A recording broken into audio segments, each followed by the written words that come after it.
There is one thing in the world that almost every person searches for, in one way or another: love.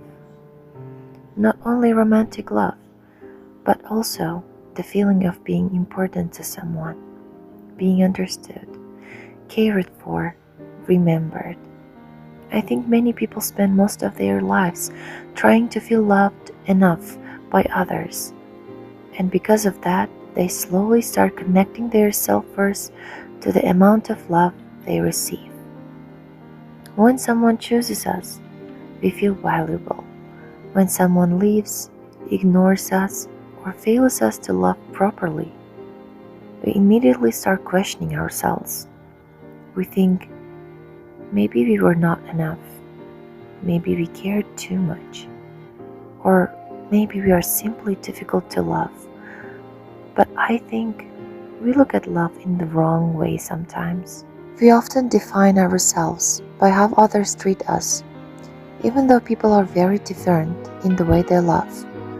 Some people know how to care deeply, while others only love when it's easy or convenient for them. And sometimes, good people end up blaming themselves for the emotional limitations of others. Just because someone failed to love you correctly does not mean you were unworthy of love. I think this idea starts much earlier in life than we realize. The foundation comes from childhood. Some people grow up constantly trying to earn love from their parents through achievements, good grades, obedience, or silence. Children quickly notice when affection feels conditional. A child can still grow up believing they need to achieve something first in order to deserve praise, attention, or warmth, even if parents never directly say it. And later, those same children often become adults who overthink every relationship in their lives. They become people who apologize too much, care too much, or feel guilty for needing reassurance.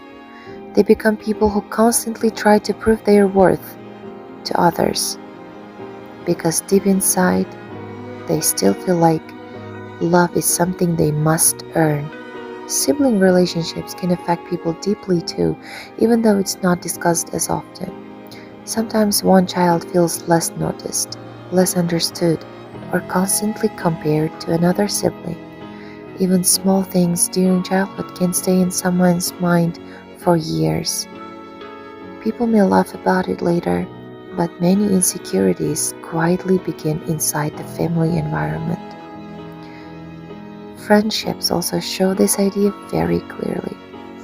In almost every friend group, there is usually one person who gives more emotionally, the person who remembers birthdays, checks up first, listens carefully, and notices when something feels wrong.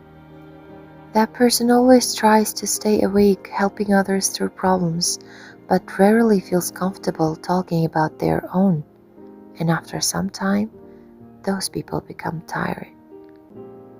Not because they regret being kind, but because they slowly realize that not everyone loves with the same depth.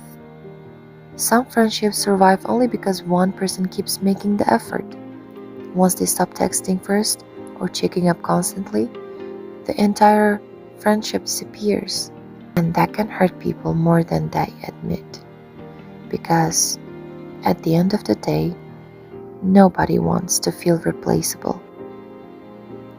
Romantic relationships probably affect our understanding of love the most. I think many people enter relationships hoping to finally feel chosen completely by someone, and because of that, they sometimes ignore disrespect or emotional neglect just to avoid losing the relationship itself. People become overly understanding. They forgive too quickly. They stay longer than they should because they believe that loving harder will eventually fix everything. One other important reason is that people tend to accept the love they think they deserve. But love should not feel like constantly trying to convince someone to care about you. I think many people confuse love with sacrifice. They think suffering quietly, accepting less, or giving endless chances in proof of how deeply they love someone. Real love should not require you to lose your self-respect, peace, or identity. Honestly, I think social media also affects the way we see love today. People constantly compare their relationships, friendships, and lives to what they see online. We see perfect couples, close friend groups, happy families, and carefully edited moments every day. As a result, people start feeling like everyone else is loved more, understood more, appreciated more. But social media only shows us visible love. It does not show loneliness, misunderstandings, emotional exhaustion, or the private struggles people hide from others. One of the saddest things is how quickly people start doubting themselves after being treated badly by others. Someone's rejection suddenly becomes proof that they are not attractive enough, interesting enough, lovable enough, or important enough. Sometimes, the way people love you says more about them than about you. Some people are emotionally unavailable. Some people never learned how to communicate properly. Some only know how to receive love without giving it back equally. And some of them simply do not recognize the value of what they already have. That is why I think the sentence, "You are the love you give, not the love you receive," is so meaningful. Your kindness still belongs to you, even if others took it for granted. Your ability to care deeply is still beautiful, even if someone failed to appreciate it. At the same time, loving others should not mean abandoning yourself. There is a difference between being caring and allowing people to constantly drain you emotionally. Healthy love should include respect for yourself too. Maybe the goal is not to stop loving deeply, but to start loving wisely.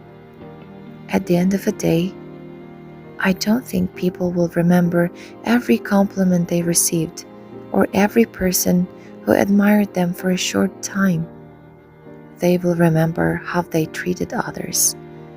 They will remember whether they were gentle, loyal, patient, understanding, and sincere. Maybe that is what truly defines a person in the end. Not the love they received from the world, but the love they continued giving despite it.